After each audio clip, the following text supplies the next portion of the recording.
방금 찬송가를 불렀던 것처럼 예수님의 보혈과 십자가가 나의 마음에 끌리도다.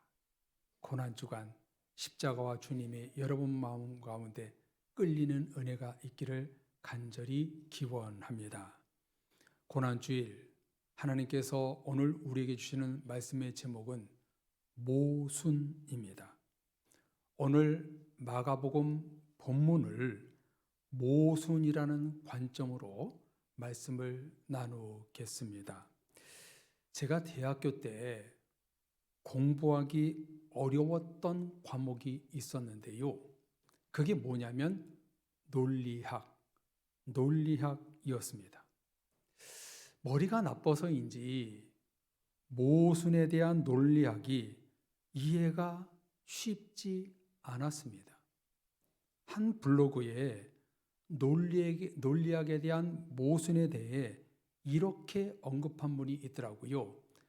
단점이 없는 게 단점이다. 이런 말 한 번쯤은 다 들어보셨을 것 같은데요.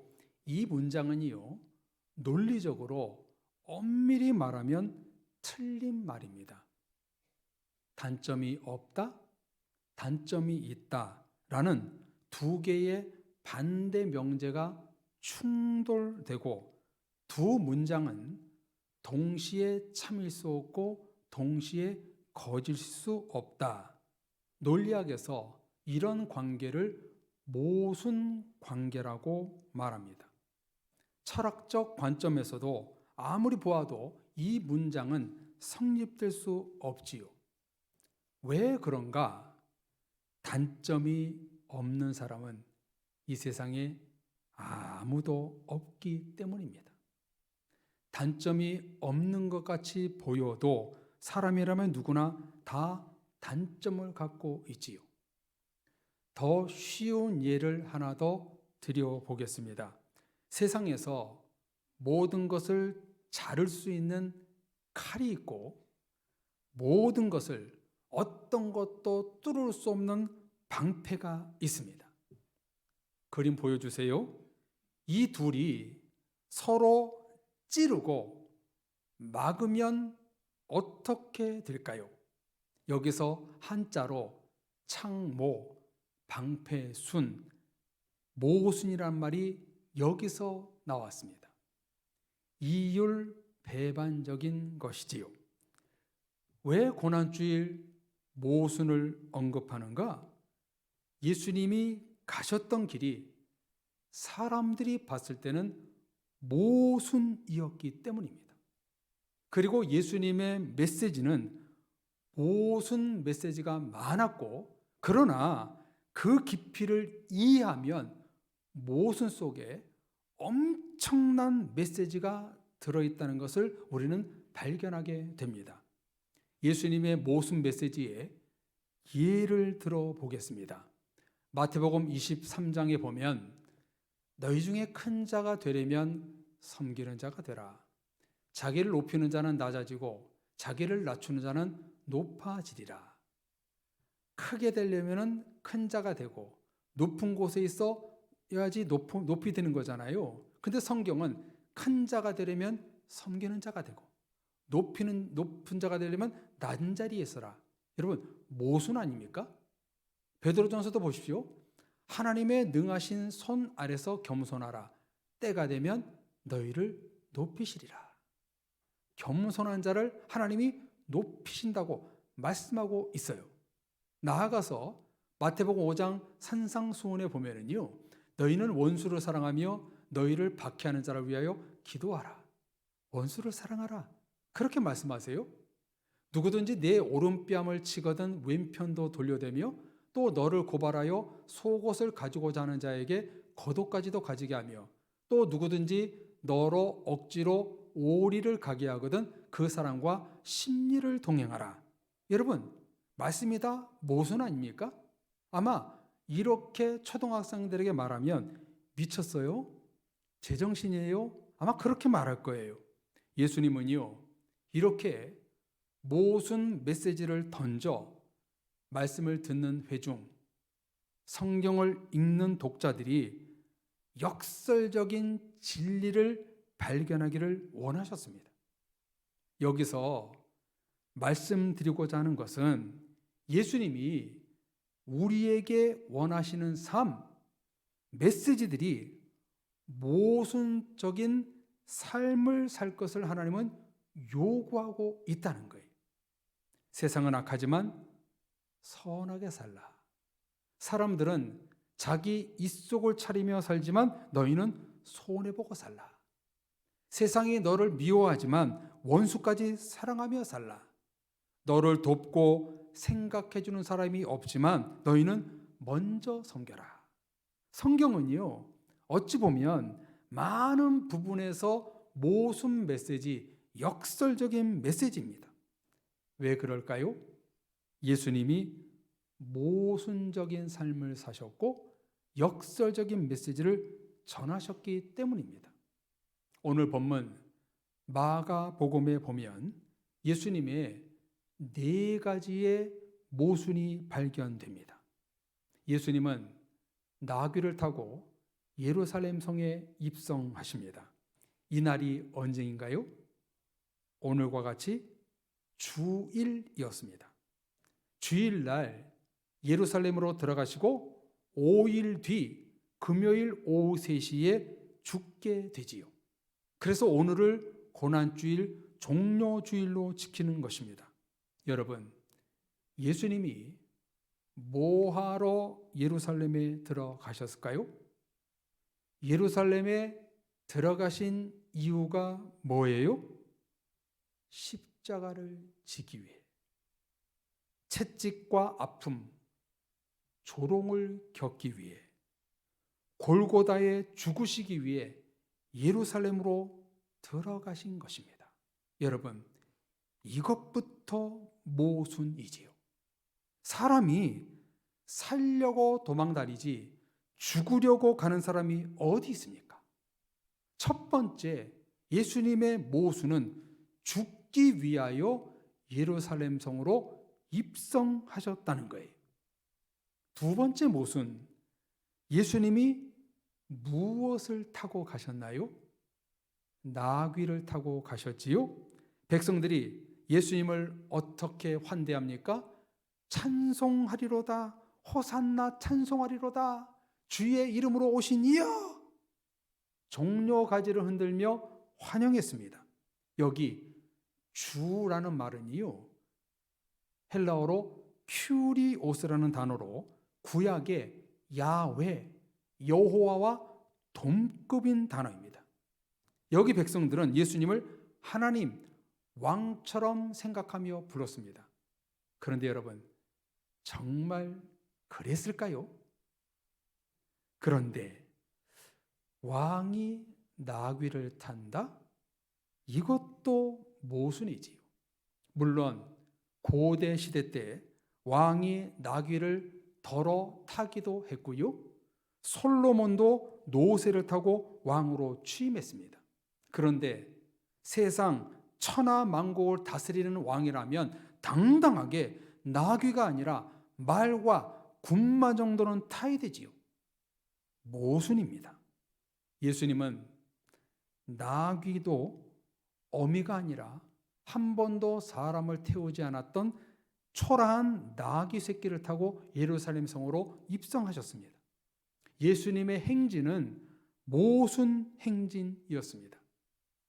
이를 뒷받침해주는 말씀이 성도님들도 알다시피 나귀를 타고 오는 장면을 성경, 구약성경 스가랴 9장 9절에 예언하고 있지요. 말씀을 보십시오. 시온에 따라 크게 기뻐할지어다. 예루살렘에 따라 즐거이 부를지어다. 보라, 내 왕이 내게 임하시나니 그는 공의로우시며 구원을 베푸시며 겸손하여서 나귀를 타시나니 나귀의 작은 것 곧 나귀 새끼니라. 아멘. 뭐라고 말씀합니까? 예수님이 겸손하시어 나귀를 탔다고 성경은 증언하고 있습니다. 여기 겸손이라는 단어는요, 우리가 생각하는 겸손이라는 뜻이 아닙니다. 히브리어로 아니라는 단어를 쓰고 있는데요, 고난을 당한다라는 뜻입니다. 예수님은 예루살렘에 왕으로 들어가신 것이 아니라 고난을 당하기 위하여 겸손으로 나아가셨다는 것입니다. 여러분, 이게 모순이지요. 예수님은 겸손한 모순 행보를 하셨다는 거예요. 이어 오늘 본문에서 세 번째 모순이 발견되는데요, 예루살렘 백성들이 예수님을 환영하고 자기 겉옷을 길가에 깔아놓고 종려나무 가지를 흔들었습니다. 자기 겉옷을 바닥에 까는 전통은요, 열왕기하 9장 13절을 보면 예후가 북이스라엘의 왕이 될 때 백성들이 한 행동에서 시작되었습니다. 여기서 모순은 이스라엘 백성들이 외쳤던 호산나는 우리를 구원하소서, 제발 구해주소서라는 뜻인데, 이 외침은 백성들이 천국 구원을 외친 것이 아니라 정치적 구원, 억압과 핍박에서 구원해달라는 열정적인 외침이었다는 겁니다. 그런데 예수님은 십자가에 죽는 어린 양이셨다는 거예요. 즉 백성들은 세상적인 평화, 자유에 열망하며 열광했지만 예수님은 하나님의 뜻을 이루려는 열정으로 나귀를 타셨다는 거예요. 다시요, 백성들은 자기의 꿈과 소망을 이루기 위해서 예수님을 왕으로 외쳤지만 예수님은 하나님의 뜻이었다는 거예요. 사람의 뜻과 하나님의 뜻, 벌써 모순이지 않습니까? 왕이라는 개념과 생각의 차이가 예수님과 백성들 사이에 180도 완전히 달랐습니다. 모순이지요. 그 증거가 10절에 나옵니다. 10절 말씀을 보세요. 찬송하리로다. 오는 우리 조상 다윗의 나라요, 가장 높은 곳에서 호산나 하더라. 여러분, 백성들이 지금 무슨 나라를 외치고 있나요? 공생애 때 예수님이 가장 많이 강조하셨던 하나님의 나라가 아니라 다윗의 나라요, 다윗의 왕국을 요구합니다. 이것은요, 몇천 년 전 다윗이 이스라엘을 다스렸을 때 영광이 재현되기를 소망하는 부르짖음이었습니다. 하나님의 나라가 아니라 그냥 풍성한 세상 나라를, 그 세상 나라를 외쳤던 것이 호산나 이들의 부르짖음이었어요. 그런 점에서 호산나 외친 백성들은 정치적 메시아, 다윗이 세운 나라, 번영의 국가를 다시 재건해 주기를 원하는 왕으로 예수님을 생각한 거예요. 완전히 착각이지요. 모순이지요. 백성들이 생각하는 왕, 예수님이 생각하는 왕이 너무나 달라 모순입니다. 마지막 네 번째 모순, 백성들은 호산나 찬송하리로다. 다윗의 자손 예수여, 당신은 이스라엘의 왕이십니다. 그때는 기뻤는지 모르지만 예수님은요, 전혀 마음이 어떻다라고 마음의 심경을 성경은 기록하고 있지 않습니다. 즉 예수님의 기분, 마음의 상태를 표현되어 있지 않습니다. 이것은 아마도 성경을 읽는 독자가 묵상 가운데 주님의 마음을 느껴보라는 뜻일 겁니다. 성도님들은 어떠신지요?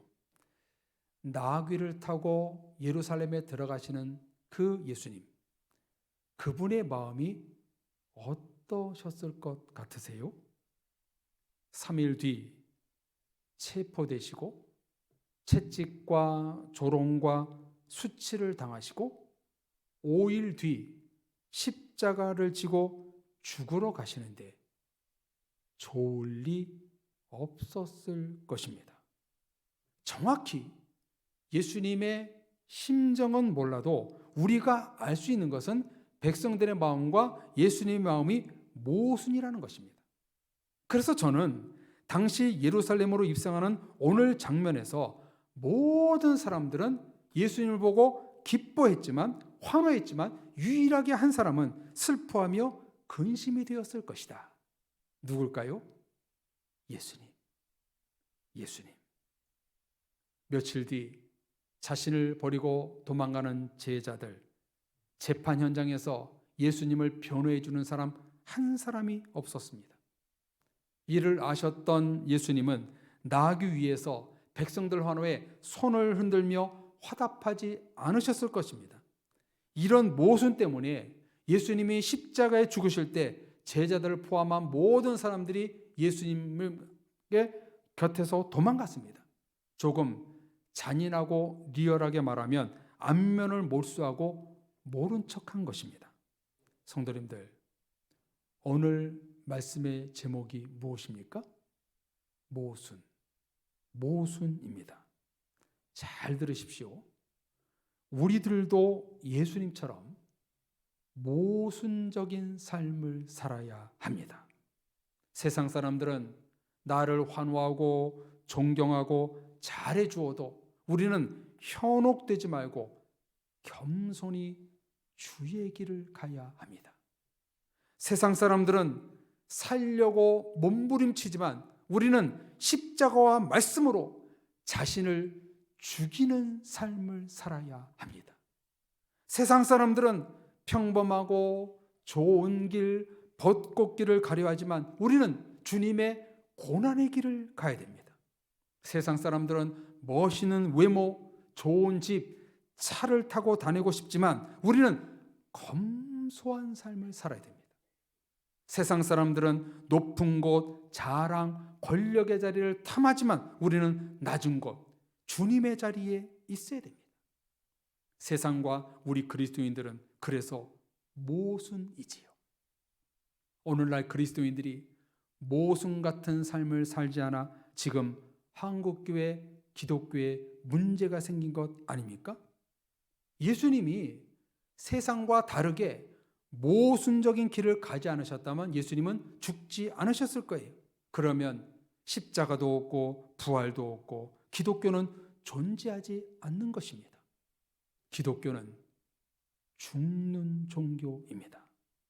성도는 십자가와 말씀 앞에 자신을 죽이는 사람입니다. 이런 모순적인 삶을 살아야 바로 십자가의 영광, 구원의 기쁨이 임하게 되는 것입니다. 사랑의 가족 여러분, 오늘 말씀의 깊이를 아시겠는지요? 역설적인 메시지입니다. 모순적인 삶을 사는 것이 고난의 삶이요, 나를 포기하는 삶이지만 그게 축복이다. 모순처럼 사는 것이 그게 축복이다. 우리는 이것을 알아야 됩니다.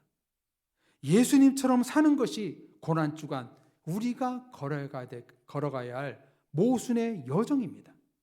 하나님의 아들이 세상에 오셨다. 오신 이유가 십자가에 죽으시고 인류를 구원하기 위해서다.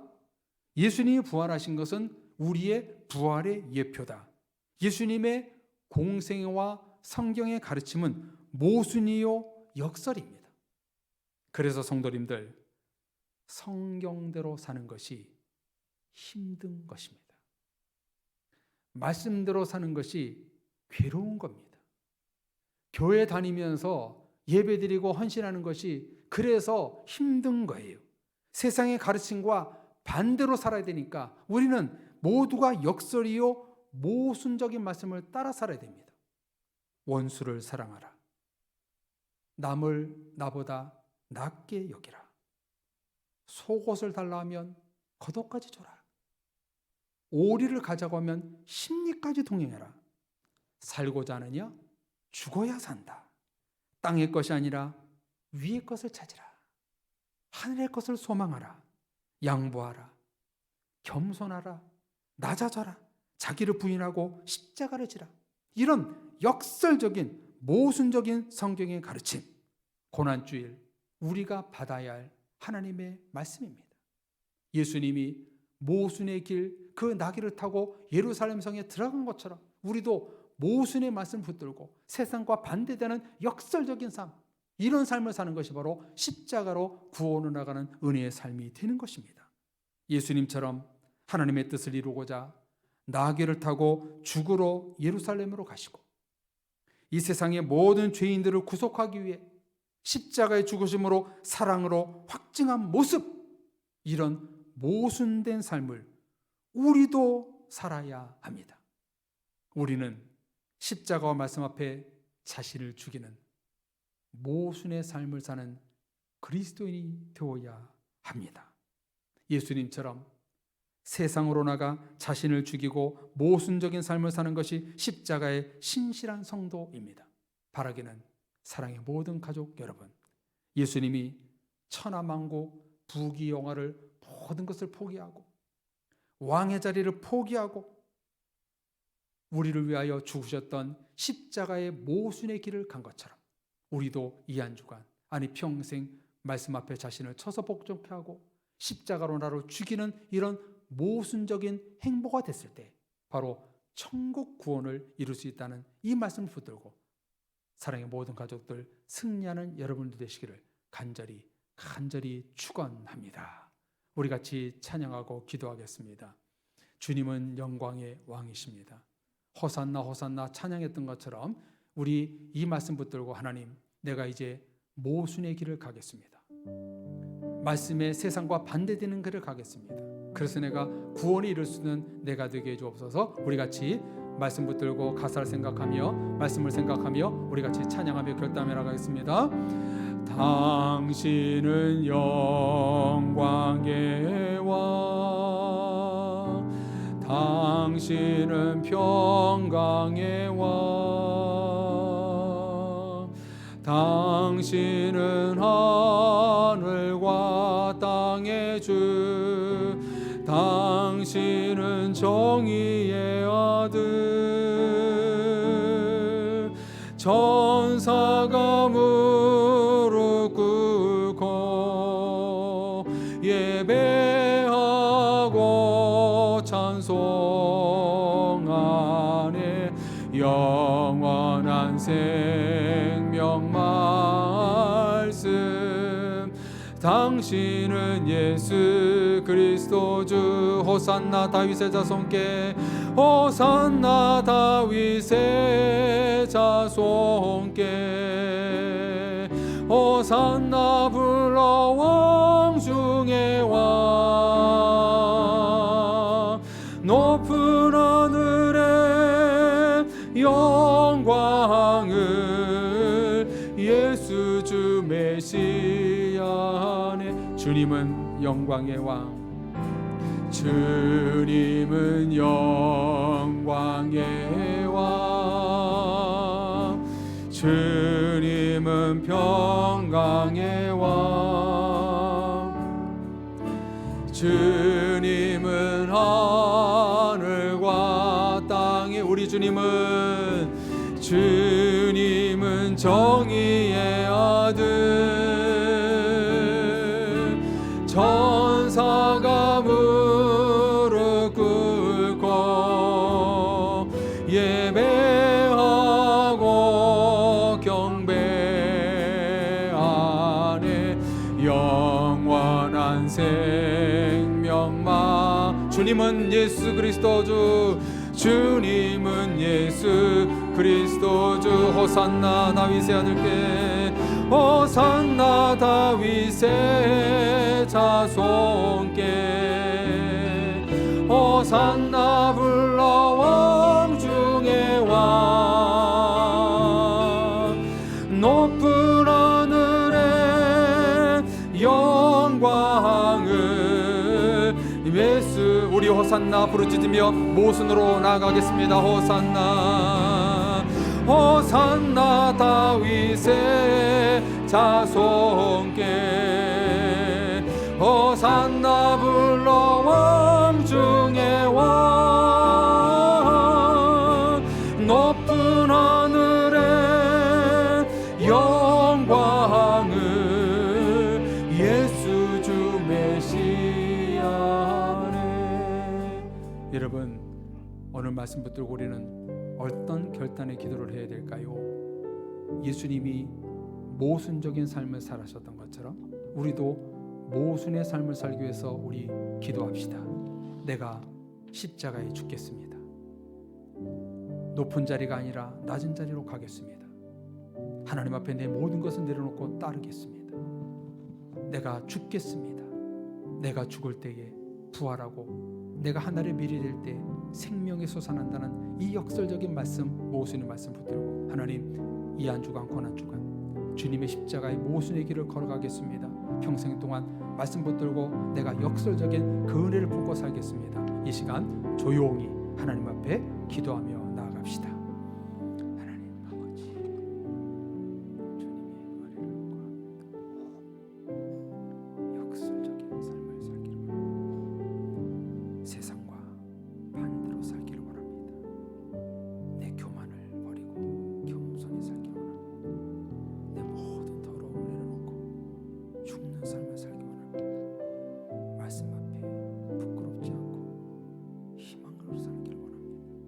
이런 모순적인 삶을 살아서 주님의 기쁨이 될 수 있도록 은혜 베풀어 주옵소서. 예수님의 이름으로 기도합니다. 아멘. 하나님 아버지, 영광의 보좌를 버리고 십자가의 죽음으로 나가셨던 예수님의 모순적인 삶을 우리도 살게 하여 주옵소서. 세상과 반대되는 모순적인 삶을 살아서 그 안에서 신실한 하나님을 만날 수 있는 사랑의 모든 교우들이 되어서 마지막 때에 하나님의 구원에 이를 수 있는 신실한 가족들 될 수 있도록 축복해 주옵소서. 예수님의 이름으로 기도합니다. 아멘.